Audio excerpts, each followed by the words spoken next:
people like me. You need people like me so you can point your f***ing fingers and say, that's the bad guy.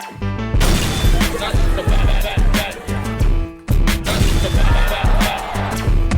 That's the bad guy. That's the bad guy.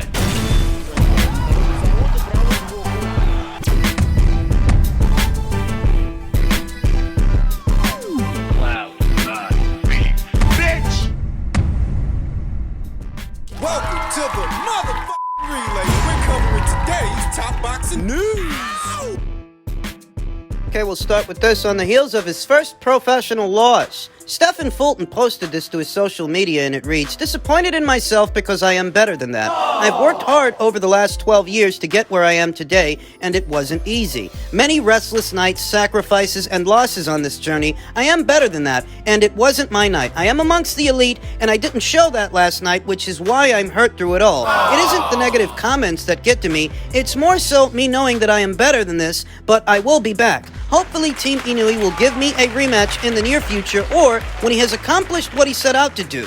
On another note, this is the most I've been promoted or post by my city, and it's only after defeat. I started boxing at age 12 and won the Golden Gloves, went overseas, and turned pro. I won 21 consecutive fights, became IBO World Champion in 2019, then WBO and WBC Champion in 2021, being the only champion the city has had for a long time. Not many noticed, but it is only now after defeat that I am promoted by my city, my people, after a loss. Can't be stopped. It's a lifestyle. No loss can determine that. But now, to deal with them, walk through life, and get back determines. Can't be stopped. I'll get back." No, I don't think Stephen Fulton has anything to be ashamed of. I think he behaved like a champion. For the most part, he did. He didn't shy away from this challenge. He decided to take it on, head on. Granted that there was a financial incentive attached to it, though all the same. He didn't run from the fight. He ran to it. I think against Al Heyman's best wishes. What Al Heyman and Showtime wanted for Stephen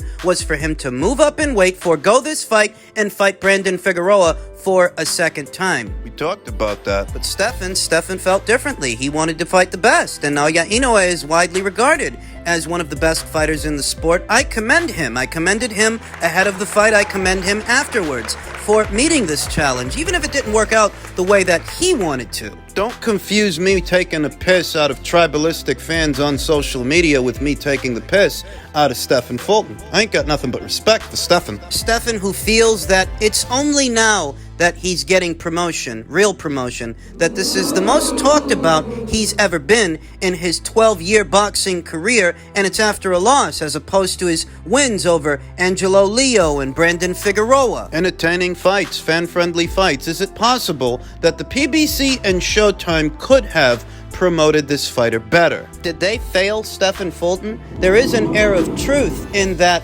contention. There is. Ahead of this fight, you saw a lot of xenophobic, tribalistic, bigoted American fans asking, why was Stephen Fulton traveling to Japan? Why wasn't the fight happening here in America? And it's because Naoya Inoue is worth more money in Japan than Stephen is in America. Now, given how the fight played out, I don't think it would have mattered where they fought. Naoya Inoue is no stranger to fighting outside of Japan. He's done that 4 times. He's fought right here in the US of A 3 out of the 4. 2 times in Vegas and once in Carson, California. But ahead of this fight, you saw a lot of guys moaning about Stephen Fulton having to travel, asking why was Stephen Fulton going to Japan as a champion instead of Inoue coming here as a challenger? And it's because money talks. It's because in Japan, the fight is worth a hell of a lot more money than it would have been worth here. And that directly speaks to Stephen Fulton's marquee value and his promotion, or the lack thereof. That if Stephen Fulton were a bigger name, if he were promoted better, perhaps it would have been Inoue that had to travel. But it wasn't. And that's what these xenophobic Americans don't want to understand, that this is prize fighting, and in prize fighting,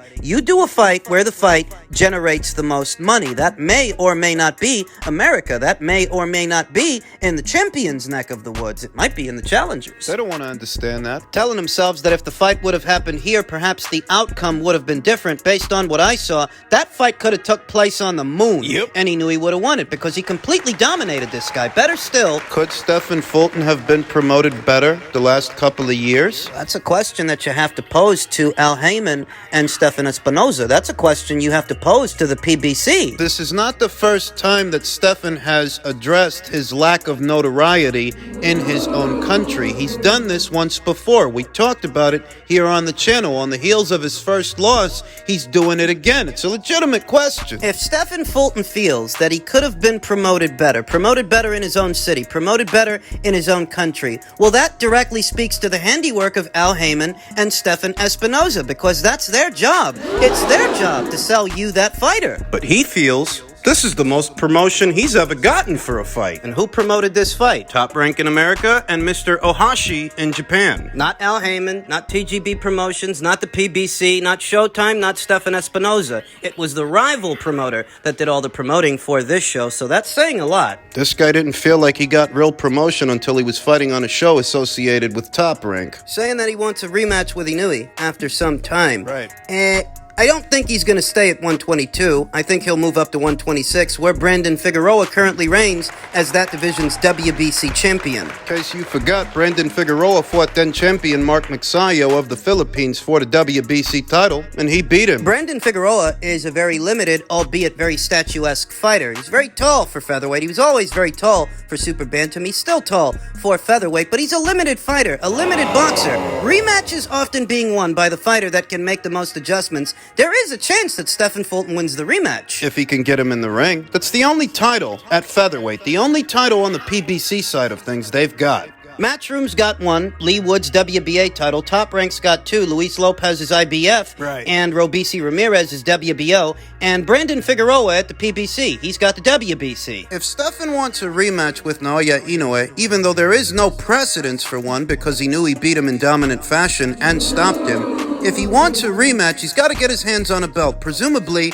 at featherweight. Irrespective of how you think a second fight goes, if that's what he wants, he's got to start on that now. He's got to try to get Brandon Figueroa in the ring, then start taking out the competition at featherweight. That might mean broadening his horizons. That might mean perhaps going to some other side of the street and fighting their champion, because the PBC ain't got all the belts at featherweight. They're scattered. Divided. And I say he might have to take out the competition to get Inoue back in the ring, because so long as there are multiple guys holding multiple belts, he could fight any one of them instead of Stefan Fulton for a second time. You take out the competition, you don't leave him with much of a choice. Top Rank already has two champions at that weight. They could make an in-house fight between Inoue and any one of them. So how bad do you want it? How bad do you want that rematch? Do you want it bad enough that you're willing to do what you got to do to where he doesn't have a choice? No. He has to fight you again. What do you want to do? Brandon Figueroa is not actually a very good fighter. He's a mid-range to inside pressure guy, and not a very good one at that.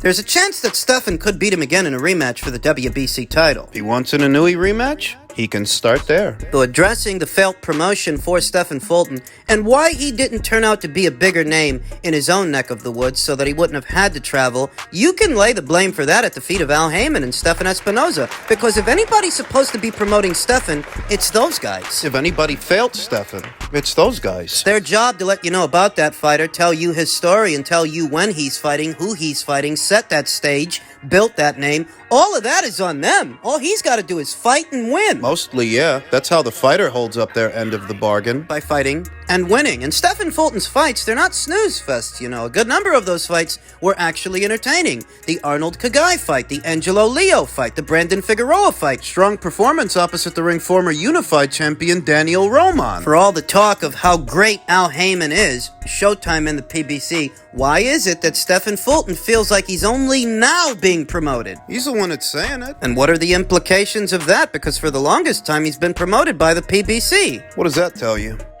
Men's heavyweight news, what seems to be happening in the background of this past Tuesday's fight and this upcoming weekend's fight. John Fury is still at odds with Sugar Hill Stewart. If Tyson had any sense, he would get rid of him. And based on how things are going, it wouldn't surprise me if he already has. Is Sugar Hill Stewart even training him for the Ngannou fight? John Fury was quoted as saying, if a man turns on you, they've got to go, haven't they? Going back to Sugar Hill about him saying that he wasn't training Tyson, that was a lie. He had no need to say that. I'm waiting to see him to his face so I can tell him it's a lie. It will probably cause problems. I don't care what it causes. He's getting told off by me one way or another. To a liar, to a shyster, a con man and a grifter, Sugar Hill Stewart telling the truth about what was going off may seem like a betrayal, may seem like a transgression, because what the Furies wanted, what they expected, was for Sugar Hill Stewart to lie on their behalf. Pretend that you've been training Tyson Fury these last couple of weeks. Pretend that he's in camp preparing for an Usyk fight when he isn't, so that it's not as obvious that he has no intention of fighting him. That's what they wanted. The Furies as a collective are not above turning their backs on people that have been in their corner. Tyson Fury years ago wasn't promoted by Frank Warren. He was promoted by Mick Hennessy. But when he came back, when he decided to ramp his comeback, who did he sign with? He didn't sign back with Mick Hennessy. He signed to Frank Warren. I remember hearing that Mick Hennessy felt betrayed by that. When he sacked Ben Davison. After the Otto Wallin fight, whether or not that was the right thing to do, I'll leave such judgments up to you, but Ben Davison didn't actually do anything wrong, and Fury decided he didn't need him anymore. Maybe he'll make a decision like that when it comes to Sugar. He doesn't need Sugar to help him prepare for a boxer that's never boxed. It's in his best interest to avoid me because I won't have them snakes near me. There's a world full of them. Be straight. He was living in Tyson's house where he was coming from with that bullshit. I stand by what I say. He's down the road as far as I'm concerned, but it's not my call. If Tyson had any sense, he would get rid of him. A pigeon could train Tyson. He's that good. Honestly. Give him a drink of water, wash his gum shield out, and let him go. All those expensive trainers are not needed. Until he made that comment, I couldn't sing his praises high enough. Tyson got on with him, and we thought he was a family friend. But to me, that was just terrible what he did. And what did he do? Told the truth. He told the fucking truth. He hasn't been preparing Tyson for an Usyk fight, and what you're really mad about is that exposes. Tyson wasn't trying to fight Usyk. He never was. What you're in your tits about? WBC president is still supporting Fury versus Ngannou, saying Tyson tried to land fights with credible opponents. He tried to land a fight with two guys. Really none as far as I'm concerned, because now I'm convinced that not only did he have no intention of fighting Usyk, he had no intention of fighting Anthony Joshua either. It was all a smokescreen to eventually reveal this fight. Sporting Icons, a fellow content creator here on YouTube, he did a video about it a couple of days ago, and it was revealing. WBC is absolutely supportive of Tyson Fury and his decision to engage in a non-title bout and a WBC special event contest. He has tried to land a fight with the unified champion several times with Anthony Joshua and Andy Ruiz and all credible opponents, and not having a mandatory contender, he may engage in this type of event under the WBC's rules. Suleiman told Sky Sports. At the moment, Fury does not have a mandatory challenger because the WBC have held off on crowning one. Late last year, they ordered Deontay Wilder and Andy Ruiz to fight. As it stands, they haven't fought yet. They haven't reached a deal. What the WBC should have done and could have done is go down their own ranks and find two other guys. Because Deontay and Andy aren't the only guys paying you sanctioning fees. They're not the only guys in your rank standings. There's a bunch of other guys. Why didn't you order two of those guys to fight? The guys ranked behind them. Likely because you're getting kickbacks from Tyson Fury. Likely because you're getting kickbacks from Frank Warren to let them do what they want to do. You don't fool anybody. WBC has been flexible and supporting to try to find the best mandatory contender of the WBC in the division, Suleiman said. Wilder versus Ruiz, without a doubt, would have the best mandatory contender. We are waiting for a final decision from both camps. If such is not materialized, then we will have to cancel such an order and create a new ruling. And bear in mind, they ordered that fight late last year. We're approximately 7 to 8 months into this year. Still no deal. Nope. Still no decision. Nope. Why are they still waiting? They should have moved on that, from that, a long time ago. Canceled the order a long time ago. They deliberately didn't. They willfully didn't. It's ridiculous what they're doing, and that so many boxers are giving these people a percentage, even if it is a small percentage of their purse. What are you doing that for? They play favorites whenever they want to. They reserve the right to do as they wish and take your money at the same time. Why are you giving it to them? Just because you pay them, and just because they rank you, doesn't mean that when the time comes they're going to be fair about it and give you your title shot. They're useless. Frank Warren is still trying to sell everybody this idea that they tried everything to get Tyson Fury a legitimate opponent, now saying this event will open more doors to more boxing events in Saudi Arabia. You're just trying to follow off of Eddie Hearn's blueprint. He's the one that started opening doors to big events happening in Saudi. By selling fights, actual fights. What you're selling is a circus act. Clown show. This is a game changer, Warren told Seconds Out. It's a massive event, a massive game changer as to what happens happens in the future with these big fights in Saudi. It makes a lot of money, Warren continued. Both of the guys will generate huge income from this because it has that appeal. But for me, it's another avenue to make these fights happen. Look, fights for me, in an ideal world, we put them at Wembley Stadium in London, but we've now got Saudi and interest from Saudi, from various people there that want to put on the biggest events in boxing there. But Frank doesn't have the bodies. Frank doesn't have the major players. When you really think about it, even with Saudi money involved, Queensberry Promotions' stable of fighters doesn't actually compare to Matchrooms. Think about it. He's got Tyson Fury and who else? Fights you do in Saudi. Big fights for big cash. Outside of what he's doing with Tyson Fury and Francis Ngannou, outside of that, what can he do in terms of a Bivol versus Ramirez or a McCaskill versus Cameron? Because that took place in that part of the world. What's he gonna do? Isaac Lowe versus a bar of soap? Time will tell. Frank continued. Well, it hasn't worked this year. Despite our efforts to make it at Wembley, it's not happened, Warren said. And despite what they thought was going to happen by signing with a group over there, it still hasn't happened. Now, we're in a position because of what we've done with His Excellency. I believe that, provided Tyson comes through, which I think he will do, we will then be in a position to force these things to happen, to force them to happen. That's what the game is for us. That's the way forward. That's how I see it. Because up to now, everything has been unsuccessful. It comes down to one thing: expectation level. Expectation. Tyson was willing to make these fights at Wembley. He's not been sitting around waiting for the big promise of the money elsewhere to do it. He was saying, let's do it now. You're full of shit. He made things difficult with Anthony Joshua. He made things even more difficult with Alexander Usyk. And now that you're in bed with somebody over there in Saudi, you don't get paid a fortune to take on a boxer that never boxed and then decide you're going to go back to taking risks again. I'm not convinced that beyond this Ngannou clown show, this guy's going to pursue Alexander Usyk. I'm not. I believe what Fury's really doing is waiting for someone to come along and take him out, because the heavyweight division is spontaneous like that. When you're always one punch away from being knocked out, anything can happen. That is, unless you're as selective as Tyson Fury, who is now going as far as boxing a boxer that never boxed. That's his methodology, his way of preserving his unbeaten record and playing it safe. Beyond the upcoming Usyk versus Dubois fight, Alexander Usyk must then take care of Croatia's Filip Hrgovic, who's going to be in action very soon opposite the ring, Dempsey McKean, on the undercard of Joshua versus White 2. If Filip wins and Usyk wins, they'll meet up with each other either later on this year or early next year. That's the way I think that's going to happen.